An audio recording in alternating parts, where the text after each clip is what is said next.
Dear friends, स्वागत है आप सभी का हमारे चैनल इनर ब्लिस संघा पर। मैं आप सभी को दिल से धन्यवाद कहना चाहती हूँ फॉर सब्सक्राइबिंग माय चैनल, धन्यवाद for liking my videos and धन्यवाद मुझे सुनने के लिए। नए साल 2024 की आप सभी को ढेर सारी शुभकामनाएं। इस नए साल पर क्यों ना हम शुरुआत करें श्रीमद् भागवत गीता से प्रेरित होकर। गीता के कुल 18 अध्याय हैं और हर एक अध्याय आपको आपके जीवन को और बेहतर बनाने के लिए प्रेरित करता है। इस वीडियो को पूरा सुने, न जाने गीता की कौन सी लाइन आपके अंतर्मन को छू जाए और कोई चमत्कार हो जाए। कुछ भी हो सकता है। कहते हैं कि गीता में आपके मन में उठने वाले सारे सवालों के जवाब है। आपकी हर एक समस्या का हल छुपा हुआ है। तो चलिए शुरू करते हैं श्रीमद् भागवत गीता का 9वें अध्याय का महात्म्य। महादेव जी कहते हैं, पार्वती, अब मैं आदर पूर्वक 9वें अध्याय के महात्म्य का वर्णन करता हूँ। तुम स्थिर होकर सुनो। नर्मदा के तट पर माहिष्मती नाम की एक नगरी है। वहां माधव नाम के एक ब्राह्मण रहते थे, जो वेद वेदांगों के तत्वज्ञ और समय समय पर आने वाले अतिथियों के प्रेमी थे। उन्होंने विद्या के द्वारा बहुत सा धन कमाकर एक महान यज्ञ का अनुष्ठान आरंभ किया। उस यज्ञ में बलि देने के लिए एक बकरा मंगाया गया। जब उसके शरीर की पूजा हो गई, तब सबको आश्चर्य में डालते हुए उस बकरे ने हंसकर उच्च स्वर में कहा, ब्राह्मण, इन बहुत से यज्ञों द्वारा क्या लाभ है? इसका फल तो नष्ट हो जाने वाला है तथा ये जन्म, जरा और मृत्यु के भी कारण है। ये सब करने पर भी मेरी जो आज वर्तमान दशा है, इसे देख लो। बकरे के इस अत्यंत कौतूहलजनक वचन को सुनकर यज्ञ मंडप में रहने वाले सभी लोग बहुत ही विस्मित हुए। तब वे यजमान ब्राह्मण हाथ जोड़कर अपलक नेत्रों से देखते हुए बकरे को प्रणाम करके श्रद्धा और आदर के साथ पूछने लगे। ब्राह्मण बोले, आप किस जाति के थे? आपका स्वभाव और आचरण कैसा था तथा किस कर्म से आपको बकरे की योनि प्राप्त हुई? ये सब हमें बताने की कृपा कीजिए। बकरा बोला, ब्राह्मण, मैं पूर्व जन्म में ब्राह्मणों के अत्यंत निर्मल कुल में उत्पन्न हुआ था। समस्त यज्ञों का अनुष्ठान करने वाला और वेद विद्या में प्रवीण था। एक दिन मेरी स्त्री ने भगवती दुर्गा की भक्ति से विनम्र होकर अपने बालक के रोग की शांति के लिए बलि देने के निमित्त मुझसे एक बकरा मांगा। तत्पश्चात जब चंडिका के मंदिर में वह बकरा मारा जाने लगा, उस समय उसकी माता ने मुझे श्राप दिया, ओ ब्राह्मणों में नीच पापी, तू मेरे बच्चे का वध करना चाहता है, इसीलिए तू भी बकरे की योनि में जन्म लेगा। द्विज श्रेष्ठ, तब कालवश मृत्यु को प्राप्त होकर मैं बकरा हुआ। यद्यपि मैं पशु योनि में पड़ा हूँ, तो भी मुझे अपने पूर्व जन्मों का स्मरण बना हुआ है। ब्राह्मण, यदि आपको सुनने की उत्कंठा हो तो मैं एक और भी आश्चर्य की बात बताता हूँ। कुरुक्षेत्र नामक एक नगर है जो मोक्ष प्रदान करने वाला है। वहां चंद्र शर्मा नामक एक सूर्यवंशी राजा राज्य करते थे। एक समय जबकि सूर्य ग्रहण लगा था, राजा ने बड़ी श्रद्धा के साथ काल पुरुष का दान करने की तैयारी की। उन्होंने वेद वेदांगों के पारगामी एक विद्वान ब्राह्मण को बुलवाया और पुरोहित के साथ वे तीर्थ के पावन जल से स्नान करने को चले। तीर्थ के पास पहुंचकर राजा ने स्नान किया और 2 वस्त्र धारण किए। फिर पवित्र और प्रसन्नचित होकर उन्होंने श्वेत चंदन लगाया और बगल में खड़े हुए पुरोहित का हाथ पकड़कर तत्कालोचित मनुष्यों से घिरे हुए अपने स्थान पर लौट आए। आने पर राजा ने यथोचित विधि से भक्ति पूर्वक ब्राह्मण को काल पुरुष का दान किया। तब काल पुरुष का हृदय चीरकर उसमें से एक पापात्मा चंडाल प्रकट हुआ। फिर थोड़ी देर के बाद निंदा भी चांडाली का रूप धारण करके काल पुरुष के शरीर से निकली और ब्राह्मण के पास आ गई। इस प्रकार चांडालों की वह जोड़ी आंखें लाल किए ब्राह्मण के शरीर में हठात प्रवेश करने लगी। ब्राह्मण मन ही मन गीता के 9वें अध्याय का जप करते थे और राजा चुपचाप ये सब कौतुक देखने लगे। ब्राह्मण के अंतःकरण में भगवान गोविंद शयन करते थे, वे उन्हीं का ध्यान करने लगे। ब्राह्मण ने जब गीता के 9वें अध्याय का जप करते हुए अपने आश्रयभूत भगवान का ध्यान किया, उस समय गीता के अक्षरों से प्रकट हुए विष्णु दूतों द्वारा पीड़ित होकर वे दोनों चांडाल भाग गए। उनका उद्योग निष्फल हो गया।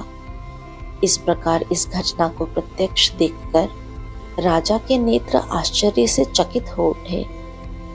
उन्होंने ब्राह्मण से पूछा, विप्रवर, इस महाभयंकर आपत्ति को आपने कैसे पार कर लिया? आप किस मंत्र का जाप तथा किस देवता का स्मरण कर रहे थे?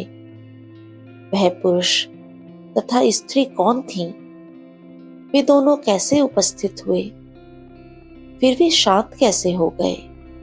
ये सब मुझे बतलाइए। ब्राह्मण ने कहा, राजन, चांडाल का रूप धारण करके भयंकर पाप ही प्रकट हुआ था तथा वह स्त्री निंदा की साक्षात मूर्ति थी। मैं इन दोनों को ऐसा ही समझता हूँ।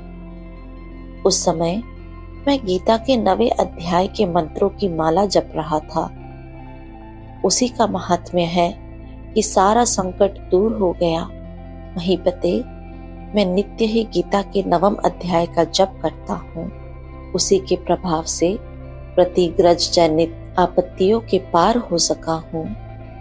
यह सुनकर राजा ने उसी ब्राह्मण से गीता के 9वें अध्याय का अभ्यास किया। फिर वे दोनों ही परम शांति मोक्ष को प्राप्त हो गए। यह कथा सुनकर ब्राह्मण ने बकरे को बंधन से मुक्त कर दिया और गीता के 9वें अध्याय के अभ्यास से परम गति को प्राप्त किया। ओम श्री परमात्मने नमः। श्रीमद् भागवत गीता का 9वां अध्याय, राज विद्या राजगुह्य योग। भगवान श्री कृष्ण बोले, हे अर्जुन, तुझ दोष दृष्टि रहित भक्त के लिए इस परम गोपनीय ज्ञान को रहस्य के सहित कहूंगा कि जिसको जानकर तू दुख रूप संसार से मुक्त हो जाएगा। यह ज्ञान सब विद्याओं का राजा तथा सब गोपनीयों का भी राजा एवं अति पवित्र, उत्तम, प्रत्यक्ष फल वाला और धर्मयुक्त है। साधन करने को बड़ा सुगम और अविनाशी है। हे परम तप, इस तत्व ज्ञान रूप धर्म में श्रद्धा रहित पुरुष मेरे को न प्राप्त होकर मृत्यु रूप संसार चक्र में भ्रमण करते हैं। हे अर्जुन, मुझ सच्चिदानंद घन परमात्मा से यह सब जगत जल से बर्फ के सदृश परिपूर्ण है और सब भूत मेरे अंतर्गत संकल्प के आधार स्थित हैं। इसीलिए वास्तव में मैं उनमें स्थित नहीं हूँ और वे सब भूत मेरे में स्थित नहीं हैं, किंतु मेरी योग माया और प्रभाव को देख कि भूतों का धारण पोषण करने वाला और भूतों को उत्पन्न करने वाला भी मेरी आत्मा वास्तव में भूतों में स्थित नहीं है। क्योंकि जैसे आकाश से उत्पन्न हुआ सर्वत्र विचरने वाला महान वायु सदा ही आकाश में स्थित है, वैसे ही मेरे संकल्प द्वारा उत्पत्ति वाले संपूर्ण भूत मेरे में ही स्थित हैं, ऐसे जान। हे अर्जुन, कल्प के अंत में सब भूत मेरी प्रकृति को प्राप्त होते हैं, अर्थात प्रकृति में लय हो जाते हैं और कल्प के आदि में उनको मैं फिर रचता हूँ। कैसे कि अपनी त्रिगुणमयी माया को अंगीकार करके स्वभाव के वश से परतंत्र हुए इस संपूर्ण भूत समुदाय को बारंबार उनके कर्मों के अनुसार रचता हूँ। हे अर्जुन, उन कर्मों में आसक्ति रहित और उदासीन के सदृश स्थित हुए मुझ परमात्मा को वे कर्म नहीं बांधते। हे अर्जुन, मुझ अधिष्ठाता के सकाश से यह मेरी माया चराचर सहित सर्व जगत को रचती है और इस ऊपर कहे हुए हेतु से ही यह संसार आवागमन रूप चक्र में घूमता है। ऐसा होने पर भी संपूर्ण भूतों के महान ईश्वर रूप मेरे परम भाव को न जानने वाले मूढ़ लोग मनुष्य का शरीर धारण करने वाले मुझ परमात्मा को तुच्छ समझते हैं, अर्थात अपनी योग माया से संसार के उद्धार के लिए मनुष्य रूप में विचरते हुए को साधारण मनुष्य मानते हैं, जो कि वृथा आशा, वृथा कर्म और वृथा ज्ञान वाले अज्ञानी जन राक्षसों के और असुरों के जैसे मोहित करने वाले तामसी स्वभाव को ही धारण किए हुए हैं। परंतु हे कुंती पुत्र, दैवी प्रकृति के आश्रित हुए जो महात्मा जन हैं, वे तो मेरे को सब भूतों का सनातन कारण और नाश रहित अक्षर स्वरूप जानकर अनन्य मन से युक्त हुए निरंतर भजते हैं। वे दृढ़ निश्चय वाले भक्तजन निरंतर मेरे नाम और गुणों का कीर्तन करते हुए तथा मेरी प्राप्ति के लिए यत्न करते हुए और मेरे को बारंबार प्रणाम करते हुए सदा मेरे ध्यान में युक्त हुए अनन्य भक्ति से मुझे उपासते हैं। उनमें कोई तो मुझ विराट स्वरूप परमात्मा को ज्ञान यज्ञ के द्वारा पूजन करते हुए एकत्व भाव से, अर्थात जो कुछ है सब वासुदेव ही है, इस भाव से उपासते हैं, और दूसरे पृथक भाव से अर्थात स्वामी सेवक भाव से और कोई कोई बहुत प्रकार से भी उपासते हैं। क्योंकि क्रतु अर्थात श्रौत कर्म मैं हूँ, यज्ञ अर्थात पंच महायज्ञादिक स्मार्त कर्म मैं हूँ, स्वधा अर्थात पितरों के निमित्त दिया जाने वाला अन्न मैं हूँ, औषधि अर्थात सब वनस्पतियां मैं हूँ, एवं मंत्र मैं हूँ, घृत मैं हूँ, अग्नि मैं हूँ और हवन रूप क्रिया भी मैं ही हूँ। हे अर्जुन, मैं ही इस संपूर्ण जगत का धाता अर्थात धारण पोषण करने वाला एवं कर्मों के फल को देने वाला तथा माता पिता और पितामह और जानने योग्य पवित्र ओंकार तथा ऋग्वेद, सामवेद, यजुर्वेद भी मैं ही हूँ। हे अर्जुन, प्राप्त होने योग्य तथा भरण पोषण करने वाला, सबका स्वामी, शुभ अशुभ का देखने वाला, सबका वास स्थान और शरण लेने योग्य तथा प्रति उपकार न चाहकर हित करने वाला और उपत्ति प्रलय रूप तथा सबका आधार, निधान और अविनाशी कारण भी मैं ही हूँ। मैं ही सूर्य रूप हुआ तपता हूँ तथा वर्षा को आकर्षण करता हूँ और वर्षाता हूँ। हे अर्जुन, मैं ही अमृत और मृत्यु एवं सत और असत भी सब कुछ मैं ही हूँ। परंतु जो तीनों वेदों में विद्यमान किए हुए सकाम कर्मों को करने वाले और सोम रस को पीने वाले एवं पापों से पवित्र हुए पुरुष मेरे को यज्ञों के द्वारा पूजकर स्वर्ग की प्राप्ति को चाहते हैं, वे पुरुष अपने पुण्यों के फल स्वरूप इंद्रलोक को प्राप्त होकर स्वर्ग में दिव्य देवताओं के भोगों को भोगते हैं। वे उस विशाल स्वर्ग लोक को भोगकर पुण्य क्षीण होने पर मृत्यु लोक को प्राप्त होते हैं। इस प्रकार स्वर्ग के साधन रूप तीनों वेदों में कहे हुए सकाम कर्म के शरण हुए और भोगों की कामना वाले पुरुष बारंबार जाने आने को प्राप्त होते हैं, अर्थात पुण्य के प्रभाव से स्वर्ग में जाते हैं और पुण्य क्षीण होने से मृत्यु लोक में आते हैं। जो अनन्य भाव से मेरे में स्थित हुए भक्तजन मुझ परमेश्वर को निरंतर चिंतन करते हुए निष्काम भाव से भजते हैं, उन नित्य एक ही भाव से मेरे में स्थित वाले पुरुष का योगक्षम मैं स्वयं प्राप्त कर देता हूँ। हे अर्जुन, यद्यपि श्रद्धा से युक्त हुए जो साकामी भक्त दूसरे देवताओं को पूजते हैं, वे भी मेरे को ही पूजते हैं, किंतु उनका वह पूजन अवधि पूर्व है, अर्थात अज्ञान पूर्वक है, क्योंकि संपूर्ण यज्ञों का भोक्ता और स्वामी भी मैं ही हूँ। परंतु वे मुझ अधियज्ञ स्वरूप परमेश्वर को तत्व से नहीं जानते हैं, इसी से गिरते हैं, अर्थात पुनर्जन्म को प्राप्त होते हैं। कारण यह नियम है कि देवताओं को पूजने वाले देवताओं को प्राप्त होते हैं, पितरों को पूजने वाले पितरों को प्राप्त होते हैं, भूतों को पूजने वाले भूतों को प्राप्त होते हैं, और मेरे भक्त मेरे को ही प्राप्त होते हैं। इसीलिए मेरे भक्तों का पुनर्जन्म नहीं होता। हे अर्जुन, मेरे पूजन में यह सुगमता भी है कि पत्र, पुष्प, फल, जल इत्यादि जो कोई भी भक्त मेरे लिए प्रेम से अर्पण करता है, शुद्ध बुद्धि निष्काम प्रेमी भक्त का प्रेम पूर्वक अर्पण किया हुआ वह पत्र पुष्पादिक मैं सगुण रूप से प्रकट होकर प्रीति सहित खाता हूँ। इसीलिए हे अर्जुन, तू जो कुछ कर्म करता है, जो कुछ खाता है, जो कुछ हवन करता है, जो कुछ दान देता है, जो कुछ स्वधर्म आचरण रूप तप करता है, वह सब मेरे अर्पण कर। इस प्रकार कर्मों को मेरे अर्पण करने रूप संन्यास योग से युक्त हुए मन वाला तू शुभ अशुभ फल स्वरूप कर्म बंधन से मुक्त हो जाएगा और उनसे मुक्त हुआ मेरे को ही प्राप्त होगा। यद्यपि मैं सब भूतों में समभाव से व्यापक हूँ, ना कोई मेरा अप्रिय है और ना प्रिय है, परंतु जो भक्त मेरे को प्रेम से भजते हैं वो मेरे में और मैं भी उनमें प्रत्यक्ष प्रकट हूँ। मेरी भक्ति का और भी प्रभाव सुन।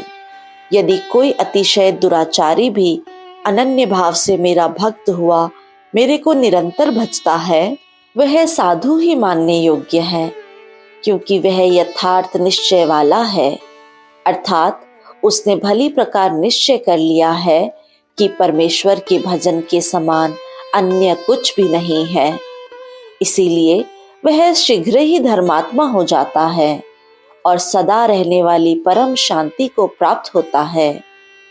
हे अर्जुन, तू निश्चय पूर्वक सत्य जान कि मेरा भक्त नष्ट नहीं होता, क्योंकि हे अर्जुन, स्त्री, वैश्य और शूद्रादिक तथा पाप योनि वाले भी जो कोई होवे, वे भी मेरे शरण होकर परम प्रगति को प्राप्त होते हैं। फिर क्या कहना है कि पुण्यशील ब्राह्मण जन तथा राजश्री भक्त जन परम गति को प्राप्त होते हैं। इसीलिए तू सुख रहित और क्षणभंगुर इस मनुष्य शरीर को प्राप्त होकर निरंतर मेरा ही भजन कर, अर्थात मनुष्य शरीर बड़ा दुर्लभ है, परंतु है नाशवान और सुख रहित। इसीलिए काल का भरोसा न करके तथा अज्ञान से सुख स्वरूप भासने वाले विषय भोगों में न फंसकर निरंतर मेरा ही भजन कर।